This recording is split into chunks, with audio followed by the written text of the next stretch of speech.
All right, what's going on, guys? Welcome back to the channel. Today I'm gonna bring a long awaited video that I get tons of DMs about, and that's the question everyone wants to ask me about the car. How much does it cost? So today I'm gonna go through how much it cost, or how much I spent on Coyote swapping my 2002 New Edge Mustang. There is a lot of different routes you could go, which I'll explain the best I can. Cheaper options on certain things that I did because I wanted to do it while I was already there. Might as well do this kind of things. But yeah, I can make in the future like a budget friendly video that if you just want, you know, a Coyote in your New Edge by any means necessary, I can make a video like that too. But yeah, everyone's been asking for this video, so if you are here, I see a lot of you guys aren't subscribed to view the videos. I think it's like 70% of you on the analytics aren't subscribed, so you might as well just hit that subscribe button. I'm gonna keep on pumping content out. We're gonna take this car to another level and see what it could do. But yeah, let me get started. I have a notes thing on my phone with everything that I could remember. I made up real quick that I could remember I did to the car. I'm sure I'm missing little odds and ends, knick-knack things here and there, but I have the main parts, basically everything you'll need. Yeah, so I guess to start, the car. I bought the car about 6 months ago when I knew I was going to build the car. I didn't know if I wanted to boost the 4.6 or just go ahead and do the Coyote swap, but I felt like there was a lot more potential and it was a lot more unique to do the Coyote swap. But with unique, it does come a price. So I bought the car for $3,500. I got a pretty good deal on it. It was a 2002 GT with 120,000 miles. Didn't have any mechanical problems necessarily, but like the suspension was shot, the shocks were shot, and but yeah, it was a clean car, pretty cool car for $3,500. I mean, I like the New Edge body style, so it's something cool to have. The next biggest thing would be the Coyote. This is a Mustang Coyote. It's not a F-150 Coyote. I know you could get an F-150 Coyote for a lot cheaper.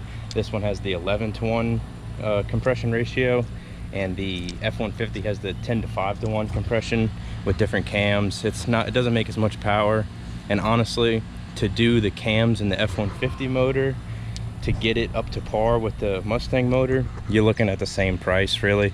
I have a guy I know that parts out Mustangs, like all year Mustangs, for a living, so I got the Coyote from him for a pretty good deal of $3,500 as well. I'm gonna put the total at the end of the video. I can keep track a little bit throughout the video, but that would be $7,000 so far. This car, they started making the TR3650 in 2003, so I wasn't lucky enough to have that stock in the car, but I knew that the stock TR3650 that comes in the New Edge would really not like the power. So I went ahead, I had a T45 in it, but I went ahead and bought a stage 3 T3650 with a 26 spline input shaft from Astra Performance in Texas, and that was $2,500. That's one thing, if I could go back and change, that is one thing I would change. I would have bought a 256 Magnum, because this transmission, after doing more research and driving the car, it's holding the power and everything, but it really doesn't like to shift at super high RPM. Sometimes it'll fight you going into gear, but I just send it. So I mean, it is what it is. It gets the job done for me. It's built to take the power. It's you could look up TR3650 stage 3 from Astro and it'll tell you all the details. It's got, I don't really know that much about transmissions, but it's pretty nice. The only thing that I really don't like about it is the gear ratio, man. The gear ratio on the TR3650, the third gear ratio is the same as an MT82 fourth gear ratio, so I have to run a real aggressive rear gear to be able to like stay in power with a 373 gear is perfect for a 2015 and up Mustang with the same motor, but the 373 gears in here, at the end of third gear, I'm at 125 miles an hour. I want to be at 125 at the end of fourth gear. So we'll get into that later in the video, what I did to account for that. But yeah, trans was $2,500. That would put me at $9,500 so far. To get this Coyote to talk to this New Edge fueling wise, you have to have a return style fuel system. I have dual 255 World pumps, and that return style fuel system can take E85. All I would need is 47-pound injectors, which I do plan on doing in the future. But yeah, that fuel system, which you can see the fuel regulator right there, that return style fuel system ran me $1,200, which will put the total at $10,700. And then as you can see, this wiring harness, speaking of getting the Coyote to talk to the New Edge, I got a Ford Performance control pack with the ECM, relay boxes, all the wiring harness. So for the most part, it was plug and play. The hardest part wiring was getting the factory gauge cluster to work, which I can make a whole video about that in the future. That was literally the hardest part of this entire swap. That control pack ran me $1,500. I'm gonna stop keeping track. I'll put the total price at the end of the video, but that control pack ran me $1,500. And then if you, I don't know if you could see under the car, I can't really see, the it has a UPR tubular K member. The stock K member that comes in the New Edge would not fit the Coyote. It would hit the oil pan. The oil pan wouldn't be able to clear. So UPR sells this kit with a UPR K member, tubular K member, tubular control arms, and Viking coilovers for the front for about $750 or $800, and that's what I went with. I have the Viking adjustable coilovers on it. I don't know if you could tell there, and that was about $800. As you can see there, I have the Maximum Motorsport caster camber plates because the coilovers put a lot more stress on it, and that was $225. And then the front shocks to also go with that was another $250. Like I said, with that 26 spline input shaft in the transmission, something I didn't realize, the Coyote has a 23 spline clutch, so I couldn't use the stock clutch that I got with the Coyote. So I had to buy a Exceedi, I think stage 1 26 spline clutch and precision flywheel. The flywheel was $350 and the clutch was $375. That was just needed to mate the transmission to the motor. Like little things you don't plan whenever you're doing the grand scheme of things. If you could see down there, I know if you guys could tell, it is a tight fit. I do have long tube headers on it. I thought that was a gimme. You know, I had the motor out of the car. I might as well put headers on it because it would have been a pain in the butt to do it in the car. I went with the more affordable BBK long tube headers because I had them on my other Mustang that I sold now, but I had them on my other Mustang, and I mean, I noticed they were pretty good. So I got the BBK long tube headers, and those were $600. To keep this motor cool, I upgraded from the 3/4 inch radiator that comes with the New Edge to a 2-inch SVE radiator, and I believe that was only like $200. Then I had to get this coolant relocation. I actually got that from Pull Apart. That was like $7 or something. This Aerate cold air intake was like $200. Let me see. So to get this throttle, the throttle on the New Edge is cable driven, and then this throttle is electronic. So you had to get a new gas pedal that can open and close the throttle electronically, and the gas pedal does not just bolt up to the stock gas pedal, so you have to get a gas pedal bracket, another $100. The power steering relocation bracket, which if you guys Coyote swap your New Edge, you'll realize how much of a pain in the dick that is to put on. The power steering relocation bracket itself was $100. Let's see, what else we got? While the motor's out in the Coyote, I made the poor decision not to do it while the motor was out, but learned shortly after. Oil pump gears. First thing that goes in these motors, oil pump gears. So you want to get that done so you could rev that motor really high. These Coyotes love to rev high, so you want to be safe doing it. So I got the oil pump gears done, and then another one of those. While you're already in there, you might as well do this.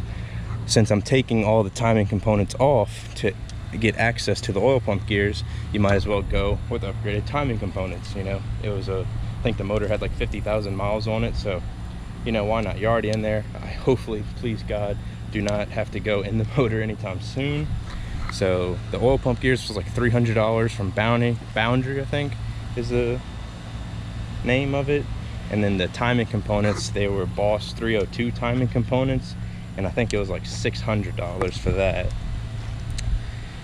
As you can see up top, I don't know if you noticed that being different, that is a 2018 manifold.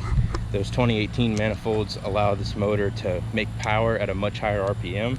The manifold that comes with its stock, I'd have to look at my dyno graph, but I think after like 6,900 RPMs, the horsepower just completely plummets and you're not making any power anymore. But this actually holds over 400 horsepower with my car, over 400 horsepower through 8,000 RPMs, which is pretty sick. That helps a lot in races, being able to rev your car a lot higher than the other guy. And I shift at like 7,800 RPMs whenever I'm racing, so I send it. But yeah, the manifold I actually got from a buddy who was building a car, and then this guy's had like 5 kids, so building a car isn't really in the equation anymore. He had the 2018 manifold laying around. It gave it to me for only $200, which is a steal if you guys know how much they go for. I actually got a GT350 throttle body with it too that I could probably sell for 150 bucks. That is just sitting in my closet. I got some exhaust work done to get it welded to the, not welded to, but get it mounted up to the headers, because I didn't have long tube headers on it before, so I had to get some kind of fab work done. That was about $200. I got a short throw shifter. I forget the name brand of it, but that helps, you know, going into gear, make it a lot shorter throw. The stock throw on the TR3650, or in my case the T45, is super long, so it'd be pretty easy to miss a gear with that. But yeah, that was about $225, I believe. As you can see, I am on a drag pack. In total, this drag pack was about $1,200. I've experimented with a drag pack on slicks. Now I have it on radials. I had a street tire set. Spent a lot of money on tires that I shouldn't have. But now we're on this drag pack, Mickey Thompson ET Street R's with these SVE drag wheels, and it looks super sick if you ask me. These Mickey Thompson ET Street R's are badass tires, I have to say. With that 18 manifold and everything, you have to get your car tuned with the headers and all that. You know, might as well get your car tuned. I've gotten my car tuned twice, because I got it tuned as soon as I built it, which was like $600, and then a retune, which was $300. Once I put the 18 manifold on, I think it took like 7% more air. Something that I am doing very soon. I've already actually put gears in the car. I've put 410 gears in the car, but it just isn't enough. This car wants like at least 456s. If not, I could go up to 488s. But I have a buddy who is selling me a built rear end with 35 spline axles, 9-inch ends, 5/8 studs, spool rear end, built as much as you could do to a Ford 8.8 rear end for $1,500. So you could scratch the $1,000 I spent on the gears and just go with the $1,500 for the built rear end, because it's coming with 471 gears in it. So that would, if you do the little calculation with a 26-inch tire revving to like 7,800 to 8,000 RPM, I think at the end of 4th gear it would put me at 130. So that's perfect for me. That's really where I want to be at. If I think that would still be okay even if I added a little more power to the car. I don't see myself doing 130 in the quarter mile without like 100 shot of nitrous or something, but I think the 471s will bring me deep into the 11s, and especially with that built rear end on these radials, I'll be able to launch the hell out of the car. So I should be able to get that 60 foot down to like the 1.5 area. But yeah, that will be $1,500. The gears were like $300, but that's one thing that I don't feel comfortable doing, so I actually got them done by my guys at Tune by Norm, and it was $600 to get the gears done, so that's like $900 to $1,000 in the gears. As you can see, I have this Kirky seat. I'm gonna put the price at $200 right now, because I still haven't got my seat cushion in, so I've been rocking and rolling on this pure aluminum you know, super comfortable Kirky seat. I have the passenger seat out right now because I went to go race the other night. As you can see, I just wanted to take the seat out, but it's just sitting in my room right now in my closet, but I'm gonna put it back in any day now. The seat I'll put at $200. I really don't know off the top of my head anything else. Oh, the brakes, I got drilled and slotted brakes, so I actually got a really good deal off of, I think it was Amazon. Sold the drilled and slotted brakes, the pads, ceramic pads and rotors for like 250 bucks, which was, in my opinion, a really good deal. And I just did them in my driveway. One thing I have done to the car, I did roll the fenders because the other drag pack I had stuck out a little farther, so it would have cut into the tire. Let me think. I'm not too sure. That's basically everything you need to do the car. Would be obviously the roller of the car. You need a Coyote engine, obviously. You're gonna want to upgrade your transmission from whatever stock transmission you have in the new Edge. You're gonna need that K-member. You're gonna need that return style fuel system. You're gonna need that control pack. So I mean, control pack 1500, return style fuel system 1200, car 3500, Coyote 3500, transmission anywhere from $2,000 to $5,000. I mean, if I could go back, I would have spent the extra money and got the T56 Magnum. Let me see. You're gonna need the pedal bracket, $100. You're gonna need the power steering relocator, $100. You're gonna need to relocate the coolant reservoir, you know, 50 bucks. You're not gonna want to be on stock Bullet new Edge wheels. I'm not gonna say you don't have to, but let's be realistic. You're gonna want a nice set of wheels and tires. That's anywhere from $1,000 to $2,000. Oh yeah, battery. If you could see, there's not really much room for the battery, so I bought a battery relocator kit. Battery sitting in the back over there. Car's beeping. Sometimes it just beeps when I shut the door. It stays beeping. I really don't have that figured out. But battery relocation was $100. Oh, the steering wheel. I got a Ford Performance Sparco steering wheel, that with a detachable hub. That was $300. That was purely out of, I just wanted it because I thought it was all busted up. It really just threw off the inside of the car. I wonder what else. I really think that's about it. I really do. But yeah, I have the car right now basically where I want it. I'm very happy with the car. The car performs great. Yes, it is a extremely expensive investment. Could you go buy a 2011 GT that still has a 5.0 for 15,000 bucks? Yeah, you could. But to say I built this in my garage and, you know, invested the time and money into it, it really is something special to me, and I'll never sell this car no matter what. I know I wouldn't get a fraction of what I put in it out of it, and that's not even the reason about the money on why I wouldn't sell it. It's just really special to me that, you know, I never built a car before. I've never done anything like this, so to be able to do 99% of the things on this car myself and then go out there and run with the big dogs, you know, full bolt-on 85 Coyotes, SS Camaros, Scat Packs and all that, and actually be very successful against them is really impressive. That I've never done this before. I was never really into the racing scene. I've had a Mustang before, but I didn't race it or anything. So I mean, it feels really good to say that I did that, and it's super unique, and that's why I'm making the content with it. A lot of people are loving the car. I really love the car. Super unique. Was it expensive? Absolutely. I think the total, I'll have to add it up exactly. I think the total is like $22,500, which I have into the car right now. And that doesn't include little things that I didn't mention. I had to buy an engine lift. I had to buy an engine stand. I had to buy all kinds of jacks and jack stands, all kinds of tools to be able to do this, because I didn't have all these tools. You know, I have tools at work and stuff, but that's not tools to build cars. So I mean, I had to get all kind of tools, fuel line pullers, all kinds of swivels and different sizes, ratchet wrenches, this and that and the other. But it's something very special to me. I hope you guys see how much I enjoy and appreciate the car through the channel. Hope you guys are enjoying the car and the content. I mean, we're gonna turn it up a notch. I'm actually working with a guy right now to get some, it's just a 2-valve shirts made, just because this car is really special to me. I think y'all could really tell that.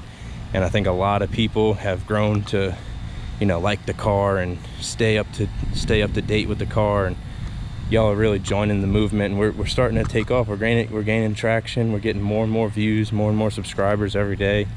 But yeah, I'll keep you guys posted on the shirts thing.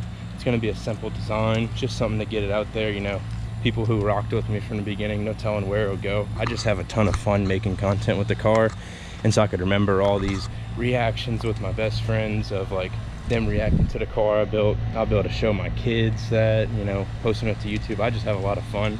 I'm not trying to, you know, blow up and act like I don't know nobody. I'm just trying to have fun with it, show everybody it, make sure they're having fun, they enjoy the content and everything like that. But yeah, man, I'll keep y'all posted with the shirts. It'd be pretty cool if y'all got one when we first started out. No telling where it'll go. I have big plans for the car. I have big plans for the channel, and I'm a very ambitious person, so I'm not gonna settle for anything less than great. But yeah, that is the car. That is the price breakdown. If you guys have any questions, y'all could leave it in the comments. I respond to every comment. I'll answer any questions you have. But yeah, I hope that guys helped you. If you're wondering about a price breakdown, a part breakdown, I know I get asked that question a lot. I do have more money than you need to put in a car. There's definitely much more affordable options. If you'd want to see a video about like a budget build for it, I could do that. But as you guys know, some things you just can't get around. That Coyote's expensive. The roller costs money. Transmission, K-member, all these little things, you know, fuel system, control pack, all these little things add up. Enjoyed this video. I hope this helps some of you guys out. Like I said, if you have any questions, feel free to put it in the comments. Like, share, comment, subscribe. Peace out, guys. Thank you.